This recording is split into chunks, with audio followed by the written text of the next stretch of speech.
there's something lurking in all those free records. You see, free is a problem, not because the records are bad, but because free is frictionless. There's no cost to grabbing just one more, so we never stop looking for them and downloading them, just in case we might want to use them. And it explains why so many of us have thousands of records and not one finished story. I counted mine once, and that number embarrassed me, and I'll show you that number in a minute. But first, I had this downloaded just in case problem, and I want to show you exactly how that problem works and how the way out is something we were never shown. I'm Denyse Allen, and I run Chronicle Makers, where family historians use AI to finish the stories their research started. Here is where we're going. First, my own confession, because I'm patient zero for what I'm about to describe today.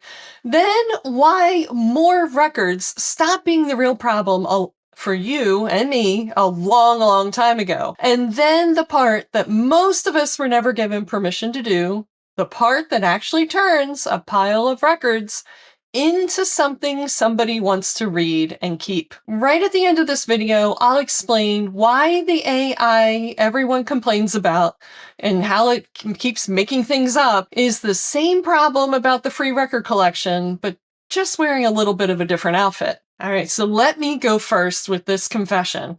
For years, and I mean years, my idea of doing genealogy was finding more.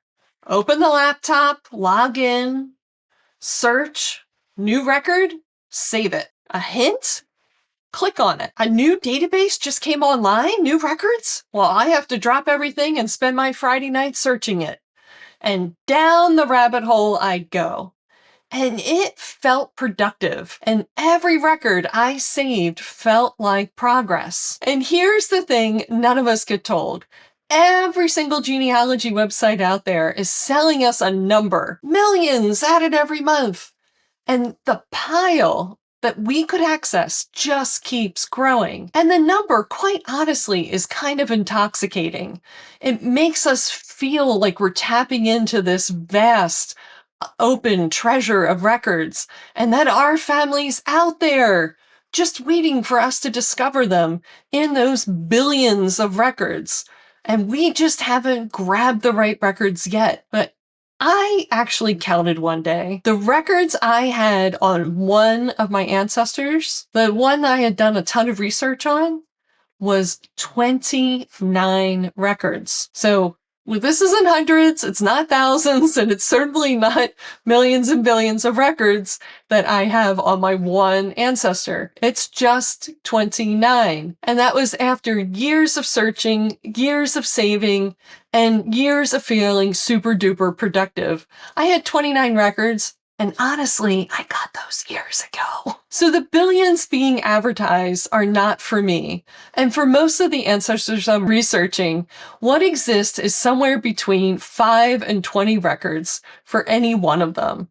It's literally like pretending like I'm going to the grocery store and being able to buy everything in the store is somehow better than just buying what I need to make the meals that I need. And once I saw that I only needed 29 records, I realized that I'd been walking into a trap for years. So let me show it to you. Picture a kitchen pantry that's stuffed floor to ceiling. Every shelf is packed and you can't fit one more thing in there. Now it comes time to making dinner. And what do? We drive to the store to get one more thing. And that's family history for most of us. The pantry, the research, is already overflowing. We have more than we'll ever use. And we keep going back to the store because the store has more, and the store's open, and the store has billions of items, and walking the aisles feels like cooking.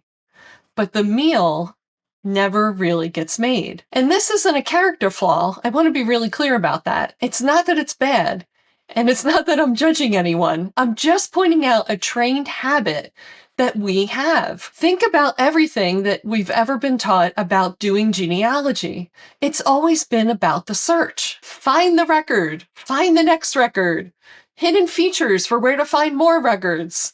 What to type in? What database might hold the secrets that we don't have yet? Nobody ever sat us down and said, stop. Look, the records you have already are valuable. Let's do something with them. We were never given the training or even the permission to do anything but collect more records. So let me give us that permission right now, because the cooking is the part that's been missing the whole time, and it's the part that actually produces a story. Here's your permission slip.